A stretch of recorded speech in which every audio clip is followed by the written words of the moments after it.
KBS 대전 생생뉴스.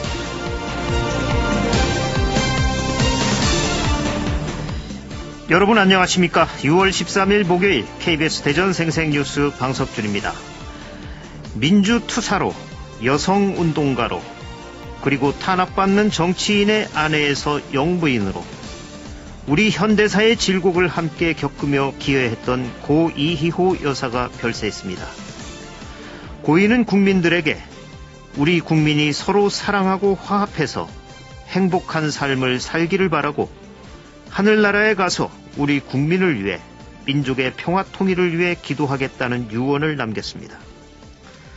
서로 사랑하고 화합해서 행복해지기를 바란다는 고인의 유언은 진영 논리 등으로 요즘 심각한 갈등을 겪고 있는 우리 사회에 큰 울림으로 다가옵니다. 빈소를 찾는 여야 정치인들은 고인의 유지를 받들겠다고 말합니다. 많은 국민들은 정치인들의 이 말이 빈말이 아니길 바랍니다. 서로 생각은 다르지만 같은 민족이며 국민이기 때문에 우리는 상대를 인격체로 사랑해야 합니다. 그래야 화합할 수 있고 나아가 국민이 행복해질 수 있습니다. 여사의 뜻이 우리 사회 곳곳에 스며들고 그분의 기도가 받아들여져 한반도의 평화가 정착되고 통일이 이루어지기를 간절히 바랍니다. KBS 대전 생생뉴스, 먼저 이 시각 헤드라인 뉴스입니다. 대전시의 교통 관련 사업 일부 예산이 4,800만 원짜리가 48억 원으로 무려 100배나 부풀려져 논란이 일고 있습니다. 대전시는 단순한 오타였다고 해명했지만 석연치 않은 구석이 많습니다. 충청남도의 관리부실로 현대제철이 막대한 대기오염물질을 배출했다는 지적이 나왔습니다. 당진의 홍기후 충남도의원은 현대제철 당진 공장의 흡착탑 고장으로 2013년 11,000톤이던 대기오염물질 배출량이 2015년 23,000톤으로 2배가량 급증했지만 충청남도는 개선계획서를 받는 데 그쳤다며 이같이 주장했습니다. 현대제철은 안동일 사장 명의의 사과문을 충남도지사와 도의회 의장, 당진시장, 지역시민사회단체 대표, 인근마을 이장 등 93명에게 보냈습니다. 충남의 한 국립대 교수가 강의실에 나오지도 않고 학생들만 있는 상황에서 수업을 하도록 한 것으로 KBS 취재 결과 드러났습니다. 성희롱 발언까지 했다며 학생들은 해당 교수의 파면을 요구하고 나섰습니다. 해당 교수는 사실이 왜곡됐다고 밝혔습니다. 대전경찰청 성폭력 수사대는 여중생을 성폭행한 혐의로 충북 제천의 한 고등학교 교사 32살 A씨를 구속했습니다. 김윤기 정의당 대전시당 위원장은 월평공원 민간개발 특례 사업은 공공성을 사익에 굴복시키는 사업이라며 대전시 도시계획위원회는 이를 부결시키고 허태정 대전시장은 공문화위원회의 권고를 존중하고 수용하라고 촉구했습니다. 대전 원도심 중심 상권에서 10년 넘게 흉물로 방치되어온 메가시티가 새로운 주인을 찾았습니다. 이에 따라 이번엔 건물이 제대로 완공돼 원도심 활성화의 기폭제가 될 수 있을지 주목됩니다. 서산시가 찬반 논란이 뜨거운 공용버스 터미널을 수석지구로 이전하되 민자유치를 통해 장기적으로 추진하기로 했습니다. 고 이희호 여사 대전시민 분향소를 찾아 조문하는 시민들의 발길이 이어지고 있습니다. 분향소가 설치된 장소는 대전역 서광장과 대전시청 북문 앞 노은역 광장 세 곳입니다. 운영시간은 오전 9시부터 밤 9시까지며 내일 오전까지 운영됩니다. 이 시각 헤드라인 뉴스였습니다.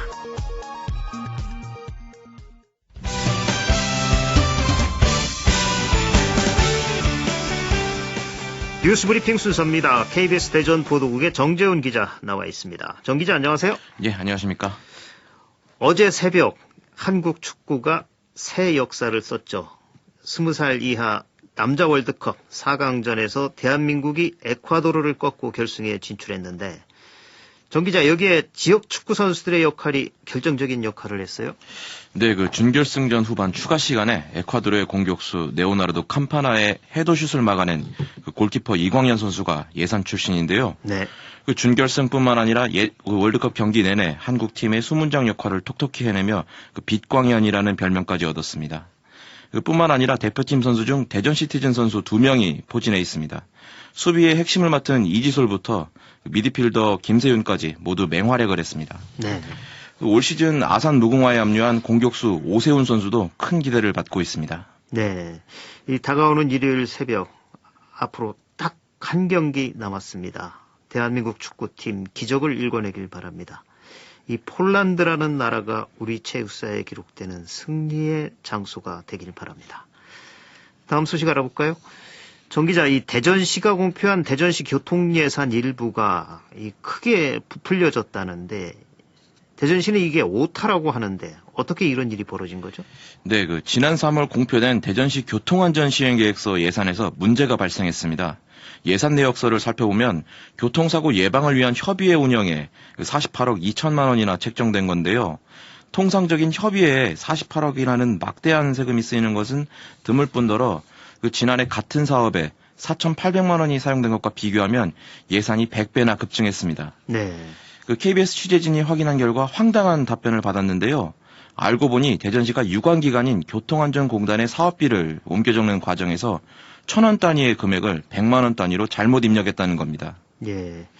아니 그러니까 예산에 0 2개가 더 붙어서 4,800만 원이 48억 원이 됐다 이런 얘기인데 그렇다면 사업계획 총액이 달라지고 또 발표된 지 석 달이나 지났다는데 그간 아무도 몰랐다는 게 참 황당하네요.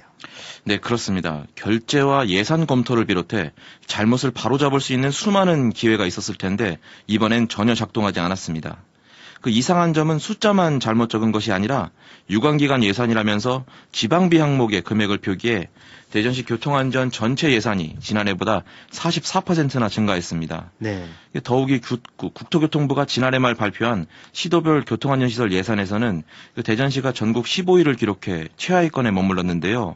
이 때문에 국토부 지적을 받았던 대전시가 올해 예산이 커 보이도록 한 것 아니냐는 의혹도 나오고 있습니다. 대전시는 취재가 시작되고 나서야 뒤늦게 공개된 사업서를 회수해 수정하겠다고 밝혔는데요. 대전시 의회는 담당자들 상대로 구체적인 경위를 조사할 방침이라고 합니다. 예, 일반 가정의 가계부도 이렇게는 안 쓸 겁니다. 이 예산을 잘못 기입한 것도 모자라서 유관기관과 지방비 항목까지 헷갈렸다는 건데 우연치곤 절묘한 상황이 됐군요. 다음 소식 알아보죠. 정 기자, 충남의 한 국립대 학생들이 교육부에 교수를 파면하라는 청원서를 제출했다면서요. 충남의 한 국립대 교수가 강의실에 오지도 않고 학생끼리 수업을 시키는가 하면 갑질에 성희롱 발언까지 했다는 의혹이 제기됐습니다. 네. 저희 KBS 취재진이 해당 대학 학생들을 상대로 취재한 결과 2017년 12월에는 진행된 강의에 수업해야 할 교수는 온데간데 없고 학생들만 모여 있었습니다. 학생끼리 알아서 수업을 한 다음에 수업을 찍은 영상을 보내라고 교수가 지시한 겁니다. 교수 없는 부실 강의는 당시 2주간 진행됐고 올해도 비슷한 것으로 파악됐습니다. 예, 2주 동안 그 교수님은 뭘 하셨는지 궁금하네요. 이 학생을 가르쳐야 할 교수가 수업에 빠진다는 게 상식적으로 이해가 안 됩니다. 또 이 갑질과 성희롱 얘기는 또 무슨 얘기입니까? 해당 교수는 수업만 빼본 것도 모자라서 갑질까지 일삼았는데요. 이 교수가 소속된 학과 사무실 근로장학생들은 당번을 정해서 교수 연구실을 청소하고 조교는 하루에 수백 건의 논문을 복사하는 곤욕을 치르기도 했습니다. 네. 해당 조교는 저희 인터뷰에서 논문 복사를 시키며 처음에는 30개에서 70개로 늘었다가 많을 땐 무려 300개의 논문을 복사시켰다고 합니다. 하루에 300개요? 네, 그렇습니다. 예. 여기에 학생들은 교수가 성희롱 발언까지 일삼았다고 폭로했습니다. 이에 대해서 해당 교수는 이 사실이 과장 왜곡돼 인격을 침해받았다며 법적 대응을 하겠다고 밝혔습니다. 학교 측은 진상조사에 나섰고 학생회는 대자보뿐만 아니라 오늘 오전부터 교육부에 감사를 촉구하는 집회를 열 방침입니다. 예. 수업에는 함흥차사고 조교와 학생에게는 갑질 행태와 성희롱까지 만약에 진짜 이런 일을 했다면 심각한 문제입니다. 명확한 진상규명이 필요해 보입니다. 이 밖에 밤사이 들어온 사건 사고 소식 있나요? 네, 없었습니다. 조용했습니다. 네, 뉴스브리핑 정재원 기자였습니다. 수고하셨습니다. 네, 감사합니다. 오늘의 생생정보입니다. 세종시가 오늘 오후 1시부터 정부 세종 컨벤션 센터에서 경력 단절 여성 등을 위한 여성 일자리 박람회를 개최합니다. 충청지방통계청 세종사무소 등 16개 기업이 현장 채용 면접을 통해 96명을 뽑을 예정입니다. 세종시민의 복지기준 재정립을 위한 시민 대토론회가 오늘 정부 세종 컨벤션센터에서 열립니다. 시민 100여 명이 참석해 복지와 일자리, 건강 등 6개 영역별로 새로운 복지 기준과 세부 사업을 논의합니다.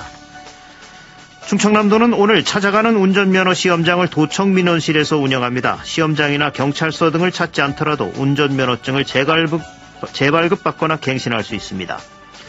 충남 일자리 종합센터는 충남 강소기업 분석 경진대회 참가자를 28일까지 모집합니다. 충남 소재 대학생을 대상으로 지역 우수 강소기업의 기업 분석을 통한 취업 전략을 발표하는 대회입니다. 참가 희망자는 충남경제진흥원 홈페이지, 충남 일자리 종합센터 홈페이지 또는 전화로 문의 접수하면 됩니다. 충청남도가 충남술 탑10을 공모합니다. 막걸리 학교인 우리술문화연구소에서 7월 10일까지 이메일로 접수합니다. 금강유역 환경청이 산업단지 내 지정 폐기물 배출 사업장을 대상으로 찾아가는 교육을 실시합니다. 지정 폐기물 배출과 처리 요령, 주요 법규 위반 사례, 폐기물 처리 관리 시스템 사용법 등을 안내하며 오늘은 천안 제4산업단지, 20일에는 대전 대덕산업단지에서 진행됩니다. 해당 일자에 자유롭게 참석하면 됩니다. 날씨입니다. 대전과 세종, 충남 지역은 오늘 맑은 날씨를 보이겠습니다. 낮 최고 기온은 대전과 세종, 논산 30도를 비롯해 천안 28도, 보령태양 26도 등 26도에서 30도 분포로 어제보다 2도 이상 덥겠습니다. 내일은 맑다가 오후부터 구름이 많아지겠고 아침 최저 기온은 13에서 17도, 낮 최고 기온은 25도에서 27도 사이를 기록할 전망입니다. 미세먼지는 오늘 대부분 지역이 보통을, 내일은 나쁨 수준으로 예상됩니다. 지금까지 생생정보였습니다.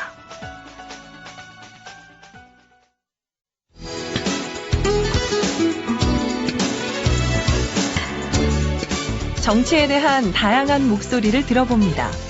한 주간의 정치 이슈를 분석합니다.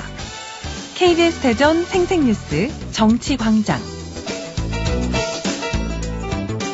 네, 정치에 대한 다양한 목소리를 들어보고 한 주간의 정치 이슈를 분석하는 정치광장입니다. 내년 총선을 앞둔 지역 정치권의 움직임과 각 정당의 총선 전략을 지역별로 알아보고 있습니다. 오늘은 정의당 충남도당 장진 위원장을 만나보겠습니다. 장진 위원장님 안녕하십니까? 예, 안녕하십니까? 네. 예. 내년 4월 15일 치러지는 21대 총선, 이제 10달 정도 남았죠? 예, 그렇습니다. 예. 예. 정치권 움직임이 분주해지고 있는데, 이번 21대 총선의 의미, 정의당 충남도당은 어떻게 보시는지요? 저는 크게 한 두 가지로 보고 있는데요. 네. 첫 번째는 적폐 야당에 대한 심판이 있어야 된다. 이렇게 네. 보고 있고, 더불어서 미래 정치 세력에 대해서도 응원이 있어야 된다. 이렇게를 말씀드리고 싶습니다. 네. 좀 더 구체적으로. 예, 구체적으로 말씀을 드리면, 그 국정농단을 한 적폐 야당에 대해서 지난 대선과 지방선거에서 심판을 했지만, 네. 아직 국회에서는 113명의 국정농단 세력이 여전히 남아서 계속 국정농단을 하고 있습니다, 사실은. 그래서 자유한국당이 제가 이번 국회 들어서 한 일은 막말하고 또 반대로 한 반대, 이외에는 없다고 저는 감히 말씀을 드리면서 이러한 세력에 대한 확실한 심판이 있어야만 대한민국 정치는 앞으로 나갈 수 있다. 이렇게 생각을 하고요. 네. 그러면 과연 그 심판만 하면, 그리고 또 정부 여당에 대한 지지만 하면 되느냐? 저는 한 발짝 더 나가서 앞으로 미래를 책임질 정치 세력이 어떤 정당인가를 잘 살펴서 바로 정의당에 대한 유의미한 네. 그런 지지가 함께 있어야 된다고 이렇게 생각합니다. 네. 이 여야의 치열한 공방이 예상되는 21대 총선인데, 이번 총선의 쟁점과 변수 어떻게 전망하시나요? 가장 큰 쟁점은 경제 문제가 되겠죠. 네. 지금 연일 자유한국당은 문재인 정부의 소득주도 성장을 비판하면서 이것 때문에 경제가 망하고 있다. 이렇게 얘기를 하고 있는데 저는 전혀 공감할 수가 없습니다. 네. 그러면 자유한국당의 경제적인 대안은 무엇입니까? 이렇게 반문하고 싶고요.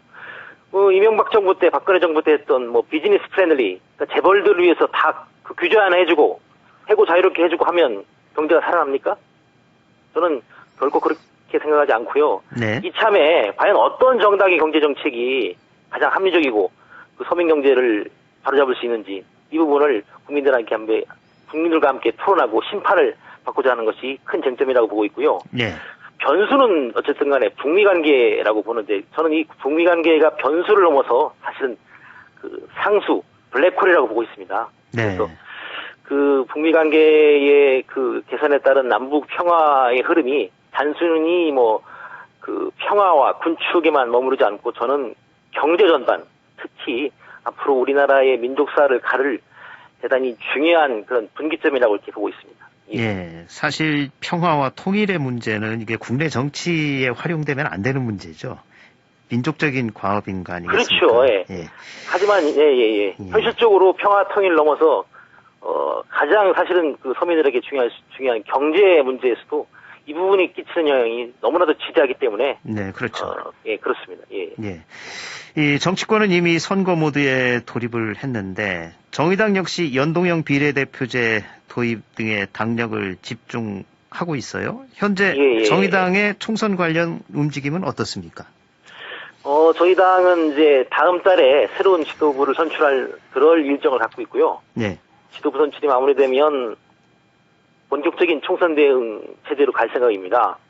그런데 어쨌든 정의당의 가장 큰 총선 전략은 첫째도 선거제도 개혁, 네. 둘째도 선거제도 개혁, 이렇게 말씀드릴 수밖에 없습니다. 저희 당의 성장을 가로막았던 가장 큰 지점이 선거제도가 1등만 뽑는 그런 소선거제도이기 때문에 네. 저희 당의 실력을 발휘할 수 있는 기회를 갖지 못했다, 이렇게 생각하면서 저희는 선거제도 개혁을 통한 공정한 경쟁을 선거 전략의 가장 중점 포인트로 보고 있습니다. 예. 사표가 되는 국민의 뜻도 반영이 돼야 된다. 네, 이런 그렇습니다. 예. 말씀이시죠. 그게 예. 원칙이죠. 대의민주주의. 예. 예, 지역에서도 출마 후보들이 지역구 표밭 따지기에 나서는 등 총선을 향한 지역 정치권 움직임도 빨라지고 있는데, 네. 현재 정의당 충남도당의 총선 전략은 어떻게 세우고 계신가요?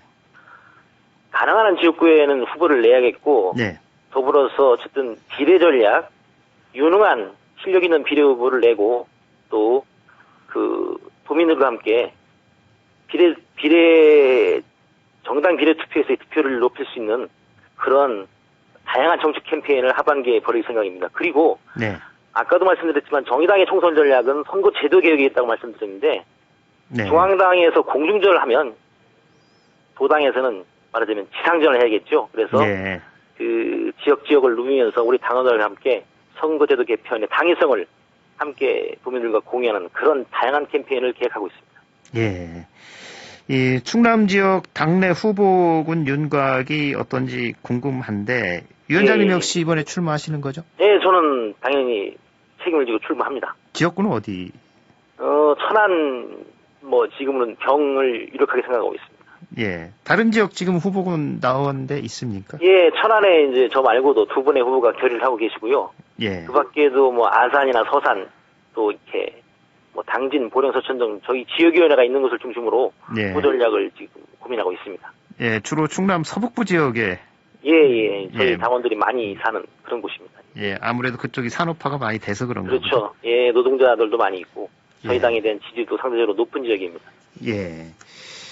그리고 이 내년 총선 과정에서 다양한 예. 지역 현안들이 이슈로 부각이 되고 또 선거 쟁점도 될 텐데, 이번 총선에서는 쟁점이 될 충남의 지역 현안이라면 뭘 꼽으시겠습니까? 그 다시도에 비해서 제가 볼 때 그 쟁점이 된다기보다는 네. 그 충남의 재정당과 시민사회가 함께 공유해야 될, 함께 풀어가야 될 그런 현안들이 있다고 봅니다. 네. 저는 이제 그 대표적인 것으로서 미세먼지에 대한 대책 문제, 네. 그리고 내포 신도시, 혁신도시 지정 문제, 이렇게가 주요한 그 공동의 과제가 아닌가, 이렇게 보고 있습니다. 예. 금강의 4대 보호 문제는 어떻습니까? 금강의 보호들 해체 문제. 보호들이요. 그 부분은 사실은 굉장히 정치적으로 왜곡되고 이렇게 말하자면 일부 선동돼서 쟁점이 네. 희소화되는 측면이 있는데, 그 부분에 대한 정확한 그 도민들의 뜻을 모으는, 공감의 뜻을 모으는 그런 작업이 저는 선행돼야 된다고 생각하고 있습니다. 예. 예, 공론회장이 먼저 필요합니다. 예. 예. 이 내포 신도시, 혁신도시 문제, 지금 충남과 대전도 또한 같은 문제입니다만, 이 자치단체에서는 열심히 하려고는 하는데, 이게 지금 국회가 공전되다 보니까 별로 진척이 되는 기미가 안 보여요. 이 문제 어떻게 해결해야 된다고 보십니까? 어쨌든 국회가 블랙홀이고, 예. 아까도 말씀드렸지만 서두에도 어쨌든 그 적폐 정당을 심판하지 않으면 이런 문제도 제대로 저는 국회에 막혀서 해결될 수 없다고 보고요. 당연히 내포 신도시는 혁신도시로 지정되어야 되고 그래서 공공기관이 내려오고 국토의 균형 발전이 이루어질 수 있다고 보는데 어쨌든 지역에 그 재정당 시민사회가 적극적으로 힘을 모으는 그런 구조가 되어야 된다고 보고 저희도 적극적으로 함께 동참할 생각입니다. 예. 그리고 최근 충남에서 각종 사고가 잇따르고 있죠. 특히 환경사고, 산업안전사고, 낮다 하면 또 대형인데 이게 태안화력의 노동자 사망사고, 한화토탈 유증기유철 사고, 또 최근에 현대제철 사고. 이 지역민들이 환경에 대해서 무엇보다도 관심이 높아요. 이 부분에 대해서는 어떻게 보시고 어떤 정책적 대안이 필요하다고 보십니까? 환경과 안전에 대해서 대한민국은 경제 선진국이지만 사실은 이 부분에 대해서는 가장 후진국이죠. OECD에서 가장 그 산업재해로 사망하시는 노동자가 많은 나라이고요.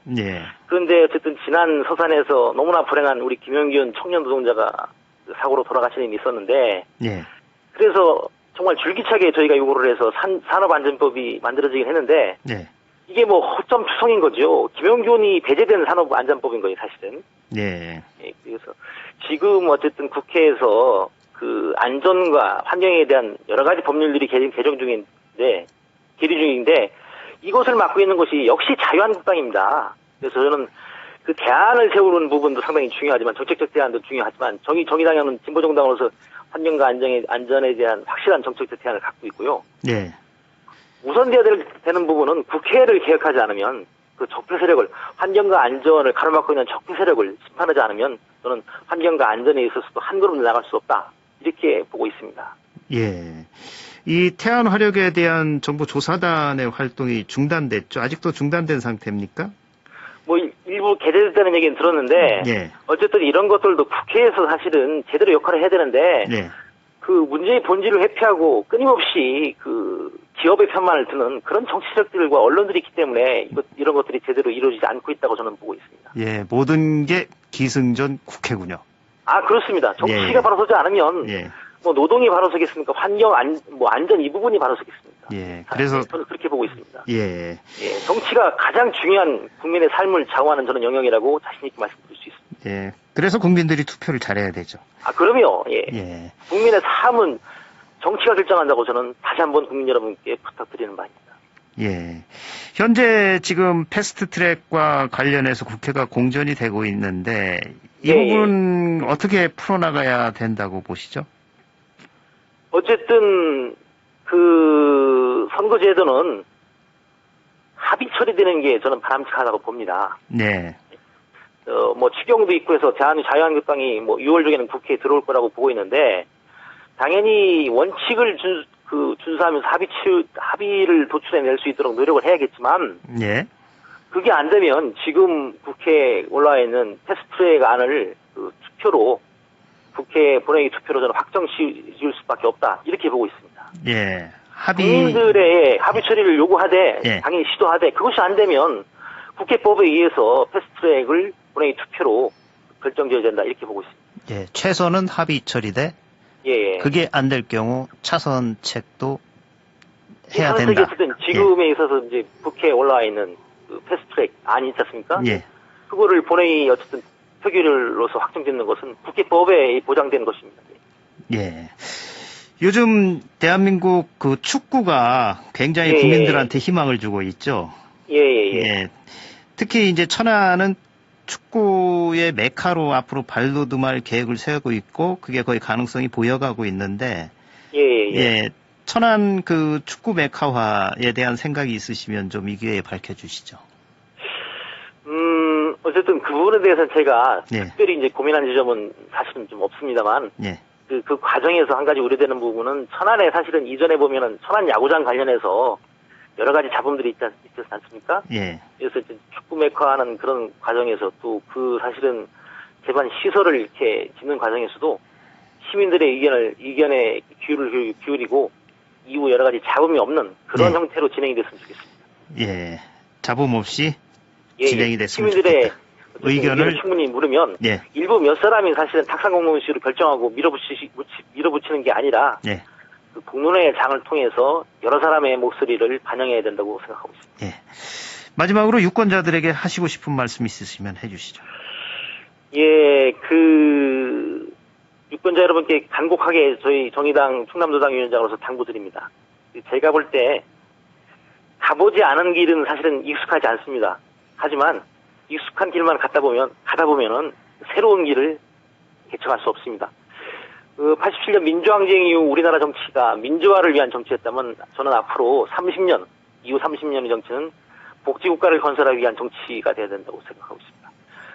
새로운 복지국가를 선도할 정당은 저는 정의당이다 이렇게 감히 말씀드리면서 저희 정의당에 대해 끊임없이 사랑하고 애정을 쏟아주시면 감사하겠습니다. 이상입니다. 예.